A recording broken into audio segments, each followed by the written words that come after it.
Assalamualaikum warahmatullahi wabarakatuh, Pak Presiden, Nugroho F. Yudo, Didik Supriyanto, Haris Jauhari, dan kami menyaksikan acara Hari Buruh di Monas hari ini dengan gembira. Lu joget-joget tadi nggak? Rame ya. Wah, rame ya? Ada panggungnya ya. Rame. Kayaknya baru kali ini deh ada Hari Buruh asik, rame gitu ya. Ya kita sih seneng lihatnya ya kan, damai, jalan lancar, kemudian semua meriah. Tadi gue tanya ke itu ada produser TV, newsnya TV. Lu ngirim orang nggak ke Hari Buruh? Ada mas, ada panggung musik segala macam. Enggak, maksud gue Hari Buruh. Iya itu panggung musik. Hari Buruh ada panggung musik. Nah itu yang gue yang kaget. Itu karena di Bayangan lu? bayangan gue Hari Buruh itu mestinya bukan demo, tapi ada pernyataan sikap buruh kemana gitu. Karena hari-hari ini kita justru prihatin dengan nasib buruh di Indonesia. Ya. Banyak sekali PHK, banyak sekali di sisi lain pelanggaran terhadap undang-undang ketenagakerjaan. Kita pesta Ji. Ya ini sebagai kemasan, ya kan kemasan. Lu tahu sendiri, MC-nya aja Raffi Ahmad. Apa urusannya Raffi Ahmad dengan buruh? Dia kan gratis, gak bayar. Oh, bukan soal nggak bayar, dia kan bukan buruh. Dia kan bukan buruh. Bagaimana yang bukan buruh lu harapkan meneriakan? Dia dibayar buruh? negara. Ah, dibayar oleh negara pula. Ternyata Presiden kita Pak Prabowo memberi perhatian pada buruh. Bagus lah. Nah, ini untuk barangkali untuk pertama kali untuk sekian lama nggak pernah ada Presiden menghadiri acara May Day. Iya. Untuk waktu kita sambut lah.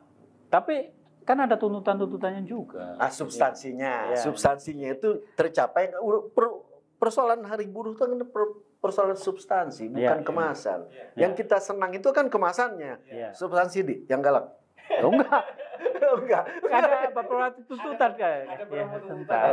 Pertama tentang yang seringkali dikemukakan itu outsourcing. Ya, itu Presiden udah janji juga tadi katanya. Ayo lu terusin aja. Akan mengurangi sebisa mungkin, pemerintah akan mengurangi sebisa mungkin yang namanya outsourcing atau apa bahasa Indonesianya? Apa Chan? Apa? Outsourcing apa? Outsourcing bahasa Indonesianya apa? Gaya apa? Gaya apa? Tenaga lepas atau semacam itulah. Akan mengurangi outsourcing kecuali memang tidak terhindarkan. Nah, gua mengenal outsourcing itu ada dua jenis outsourcing. Pertama outsourcing karena efisiensi. Yang ini yang kita harus uji. Apakah benar-benar perusahaan memang melakukan outsourcing karena efisiensi atau tidak? Nah, yang kedua sebagai pilihan atau mereka menyebutnya berbagi resiko. Jadi misalnya kalau gue punya perusahaan kontraktor bangunan, gue nggak perlu punya tukang yang tegel, ubin, genteng. Karena gue bisa tiba-tiba dapatnya proyek jembatan kan. Masa gue nggak harus gaji tukang genteng, padahal nggak ada kerjaannya. Jadi emang ada berbagai resiko yang memang dilakukan sehingga dia melakukan outsourcing. Banyak perusahaan-perusahaan yang berbasis teknologi nggak punya orang IT di dalamnya. Orang jangan-jangan di Gojek nggak ada orang IT karena dia menggunakan IT tapi bukan sebagai teknisi. Teknisnya dia pakai outsourcing. Bukan sebagai staff ya. Bukan sebagai staff. Itu dia pakai outsourcing. Nah kita harus bedakan itu. Yang mana yang outsourcing yang nggak boleh lagi ada, harus bisa mungkin diangkat jadi karyawan. Yang mana memang itu pilihan gitu. Tapi apa yang dijanjikan Presiden itu bukan hal yang mudah untuk direalisasi. Karena pengaturan outsourcing sekarang itu adanya di undang-undang Cipta Kerja kan. Nah kalau bicara soal undang-undang, ya harus sama DPR kan. Nah, kita tahu prosesnya aja panjang, kecuali yang memang dikehendaki pemerintah ya. Undang-undang yang dikehendaki pemerintah, dikehendaki Presiden atau dikehendaki elit partai politik itu cepat jalannya. Tapi kalau itu tidak dikehendaki oleh pemerintah, tidak dikehendaki Presiden, tidak dikehendaki DPR, ya pasti nggak berjalan itu. Dengan dalih undang-undang masih berlaku, siapapun, pengusaha, bahkan pemerintah sendiri, ya gimana undang-undangnya seperti ini kok? Kan kami nggak melanggar undang-undang. Kan itu problemnya gitu. Jadi kalau Presiden berjanji mau menyelesaikan outsourcing, ya mau nggak mau diubah lagi undang-undangnya. Ini lo ingin mengatakan bahwa nggak segampang itu. Iya, betul. Jadi janji presiden itu tidak mudah direalisasikan kan gitu kan? Betul. Dan ini juga nggak gampang bagi pengusaha kan, ya, karena pengusaha juga punya kalkulasi, punya penghitungan sendiri. Dulu pada saat membahas Undang-Undang Cipta Kerja, pengusaha punya ruang yang cukup besar sehingga dia mampu meyakinkan beberapa pihak yang menyusun undang-undang itu. Pertanyaannya, kalau nanti katakanlah ada usaha untuk mengubah undang-undang ini, dikasih tempat nggak para buruh ini? Atau hanya sekedar RDP?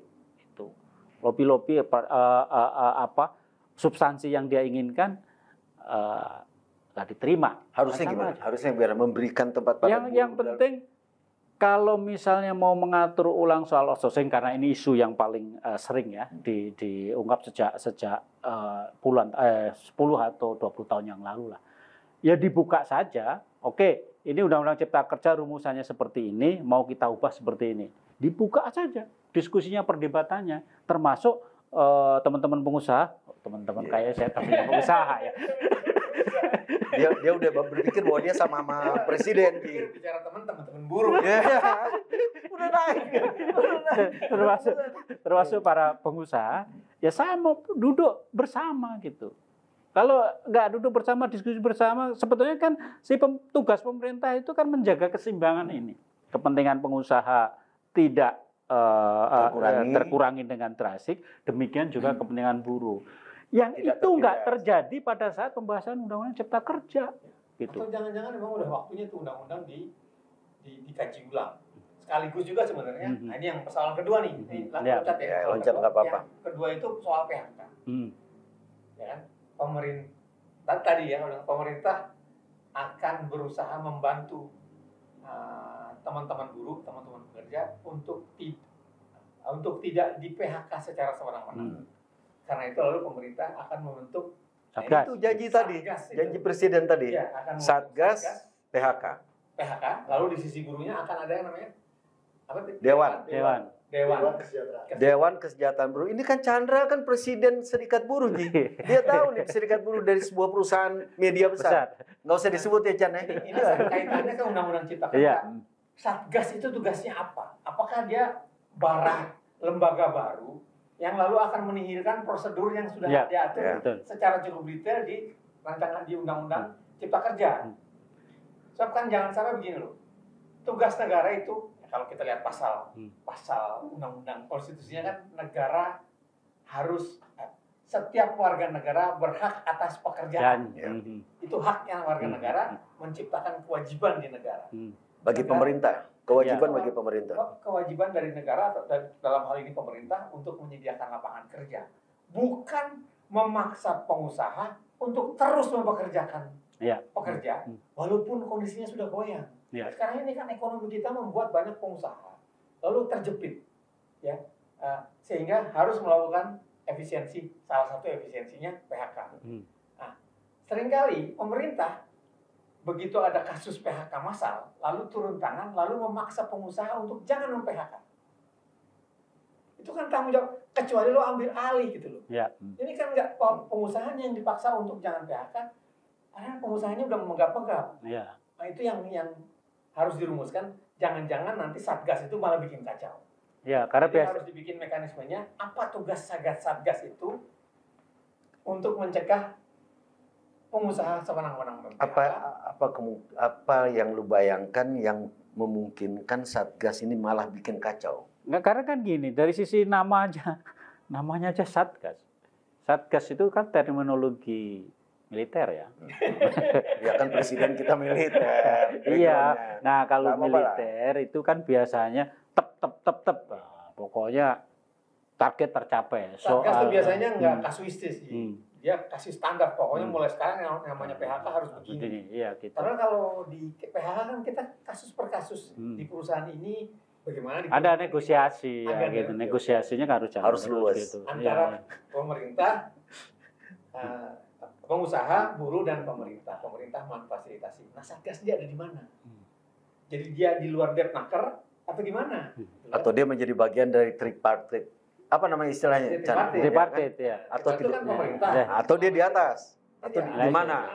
Kan itu masalah kan. Jadi jadi lu ingin mengatakan bahwa kehadiran Satgas ini kalau tidak hati-hati bisa jadi masalah. Iya. Karena sekarang ini baru diomongin presiden, kan ini baru ngomong, kan namanya ngomong Kita tahu tujuannya baik kok. ya tujuannya baik, tapi bisa bahaya, bisa justru menjadi masalah. Itu. Sehingga tahun depan presiden akan pidato lagi bahwa kita selesaikan masalah kita dengan Satgas.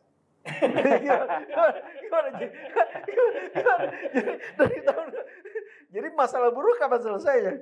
Gue bayangan gue misalnya harusnya perusahaan pemerintah itu misalnya karena kewajiban konstitusi untuk orang-orang yang PHK dikasih lapangan pekerjaan lewat apa namanya tuh padat karya. Ya. Itu baru pemerintah bertanggung jawab terhadap karyawan-karyawan atau pekerja yang itu mungkin maksudnya presiden kemudian ingin membentuk Dewan Kesejahteraan Pekerja ya Chan. Dewan Kesejahteraan Pekerja itu kaitannya menurut gua adalah karena setiap tahun buruh tuh menuntut supaya ada standar yang terus diperbaiki tentang yang namanya standar kesejahteraan. Ya. Jadi bukan karena barang-barang naik terus, barang-barang naik terus, gitu. Gaji nggak naik-naik gitu. Walaupun di sisi lain pengusaha juga deg-degan.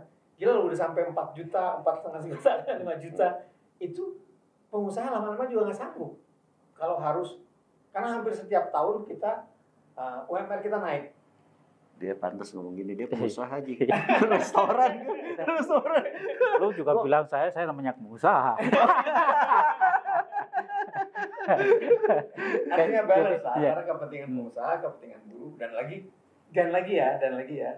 Di sisi lain yang namanya buruh di Indonesia ini kan yang disebut buruh, konotasi buruh itu kan memang buruh dari pekerja formal dari yang bekerja untuk perusahaan, ada badan hukum formal, ada kegiatan produksinya, kegiatan usahanya, kemudian mereka yang terlibat dalam proses itu disebut pekerja atau buruh. Kalau lo punya tanah, terus lo pakai buruh untuk menggarap tanah lo, nggak disebut buruh. Dia disebutnya petani. Padahal ya. Hari-hari dia buruh tani. Dia hari-hari buruh tambang. Tapi tidak masuk dalam kategori buruh karena petambangnya juga petambang rakyat. Atau kalau di kota itu kan banyak itu pedagang kaki lima. Kadang-kadang gede kan. Bahkan karyawannya bisa 50, bahkan sampai 100 karena saking gedenya gitu. Tapi nggak masuk kategori buruh kan. Ini masuk sektor informal. Buruh yang diperjuangkan ini adalah buruh yang sektor formal, yang kerja pada perusahaan. Dan itu jumlahnya dibanding seluruh angkatan kerja kita kecil. Enggak, gua nggak ngerti kenapa ngomong sama lu soal buruh ini jadi rumit ya. Gua ngelihat tadi acaranya joget-joget gembira kok jadi ngomong jadi rumit ini persoalan di lu yang jadi persoalan atau bagaimana? Jadi itu mereka senang-senang. Gimana kok jadi masalah? Buat gue ini ya, situasi sekarang ini, situasi yang berat secara ekonomi berat itu pemerintah sebenarnya harusnya membuat pengusaha memberi insentif kepada usaha agar mampu menyerap tenaga kerja yang banyak. Kalau dia punya bisnis bagus, dia akan menyerap tenaga kerja lebih banyak. Karena itu pemerintah harus kasih kemudahan supaya investor asing gampang masuknya. Kayak di Vietnam gitu loh, 3 minggu selesai masuk investasi dari luar. Kita itu daripada mikir UMR yang naik terus, sementara perusahaannya juga setengah mati menghadapi situasi ekonomi yang seperti sekarang. Tapi kan itu juga dilakukan oleh ini. Ya dilakukan tetapi tidak semasif yang diperlukan gitu. Bahkan ketika kayak kemarin kan ada LG yang mundur itu masih santai-santai saja pemerintah padahal kan itu nilai investasinya besar. Bahkan ketika Biadi mau bangun pabrik yang katanya mampu menyerap 16.000 buruh sampai sekarang nggak selesai karena urusan tanah lah, urusan preman lah gitu. Itu sebetulnya untuk membantu mensejahterakan buruh itu tidak harus dengan cara langsung. Dalam arti bagaimana menyelesaikan kalau ada masalah dengan pengusaha. Pengusahanya yang harus dikasih kesempatan, dipermudah untuk membuka usaha sehingga dia mampu menyerap tenaga kerja. Kan gitu mestinya. Ya, mungkin ini masalahnya kenapa gue melihat ada perbedaan yang mencolok antara apa yang gue tonton. Dalam perayaan yang begitu meriah, dikawal oleh 300.000 sekian polisi, dan semuanya aman, barisnya juga bagus dengan omongan lu yang begitu rumitnya tentang perburuan. Iya kan? Ini gua rumit. Sebenarnya kita rumit karena kita orang media. Dan PHK di media sekarang itu justru salah satu yang jadi sorotan. Enggak, makanya mungkin akhirnya Lu bayangin peliput-peliputnya nonton meliput acara ini yang penuh hura-hura, dia sendiri sedang dalam proses PHK kantornya. Itu dia, makanya. Kita bikin rumit. Iya, iya. Itu bayangin lu meliput tapi nanti pulang kantor lu masih berembuk sama SDM soal pesangon. Nah, soal pesangon ini kan sekarang juga. Iya. Chandra seneng sih. Pesangon sekarang ini. Itu masalahnya. Pesangon sekarang itu perusahaan diperkenankan untuk membayar pesangon sebesar 0,5 PMTK. Ya. Di undang-undang dulu memang tidak ada rumusan. Ya. Sekarang ada rumusan, tapi rumusan itu adalah rumusan yang dengan mudah bisa diakali oleh pengusaha. Itu kan makanya itu Undang-Undang Cipta Kerja itu kan memang memberi ruang yang besar kepada pengusaha sehingga aspirasi buruh itu nggak tertampung. Mulai dari urusan PHK sampai tadi outsourcing tadi gitu. Karena itu adanya di undang-undang, ya maaf kata Pak Presiden, kalau Pak Presiden menjanjikan ini itu macam-macam sementara undang-undangnya nggak berubah, pengusaha tetap merasa nggak bersalah kalau melakukan PHK yang bulan depan atau 3 bulan lagi mau pensiun dihajar pakai undang-undang Cipta Kerja sehingga pengusaha nggak harus bayar pensiun, cukup bayar MTMTK. Bayangin loh. Dan tadi pagi ikut geliput. Nyesek gak? Chan, lu tahu nggak masalahnya, Chan? Jadi mereka ini membela para buruh, berapi-api kan, rumit Chan. Tapi persoalan bagi presiden dan teman-teman ya mungkin ini persoalan politik. Selama para tokoh-tokoh buruh itu udah joget-joget, selesai dong urusannya. Selesai. Untuk lu nggak selesai, ya kan? Tapi kalau gue lihat di Monas tadi selesai ini sebagian besar urusan. Chandra aja udah diam nih kelihatannya kan? Chandra aja presiden. Tapi tadi saya lihat juga ada TV yang menyiarkan pendapat peserta ya buruh yang ikut di acara itu. Dia juga sudah pesimis gitu. Ya itu kan janji presiden. Kita lihat aja. Kan selama ini banyak berjanji. Jadi mohon Pak Presiden, karena Bapak berjanji langsung di hadapan buruh, itu nagihnya lebih kenceng daripada berjanji tidak di hadapan langsung gitu. Nah, lu mau ngomong apa? Nama Presidennya langsung ngomong. Karena Pak Prabowo punya pengalaman cukup lama memimpin organisasi tani dan nelayan. Iya. Ya, juga kan dia juga memimpin perusahaan, kan dia punya perusahaan dulu ya. Perusahaan, dia juga ngurus organisasi tani dan lain, sehingga kita berharap bahwa Presiden punya empati yang cukup besar terhadap orang-orang di bawah. Walaupun dia belum pernah jadi buruh. Dia kan jadi dia kan nggak harus jadi buruh. Pak Presiden mohon maaf, aspirasi sudah disampaikan. Terima kasih. Wabillahi taufiq wal hidayah. Wassalamualaikum warahmatullahi wabarakatuh.